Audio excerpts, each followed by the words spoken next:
Hi friends, అందరూ బాగున్నారా? చూస్తున్నారండి పనగంటాకు చూడండి ఎంత బాగా ఫ్రెష్గా వచ్చేసిందో చూడండి. ఇంక కట్ చేసుకోవాలి. చూస్తున్నారు కదా పనగంటాకు నవ నవ నవ అంటూ ఎంత బాగా వచ్చిందో చూడండి. తాళింపుకి బాగుంది. ఒక మచ్చ లేదు, ఒక తెగులు లేదు, ఏం లేదు. బాగా వచ్చేసింది ఆకు. చూస్తున్నారు కదా.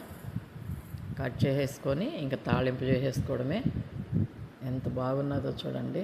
పనగంటాకు చాలా బాగుంది కదా. బాగా ఇగుర్లు పెట్టేసి బాగా వచ్చేసింది. చూస్తున్నారు కదా. పనగంటాకు ఆకుకూరలు ముఖ్యంగా పనగంటాకు చాలా మంచిది, కళ్ళకి మంచిదండి, ఆరోగ్యానికి మంచిది, కళ్ళకి మంచిది పనగంటాకు. చూస్తున్నారు కదండి. ఎంత బాగా వచ్చిందో చూడండి. ఫ్రెష్గా ఉంది, పొదలాగా ఉంది. వీడియో నచ్చినట్టయితే లైక్ చేయండి, షేర్ చేయండి, సబ్స్క్రైబ్ చేయండి. మీ సపోర్ట్ చేయాలనుకో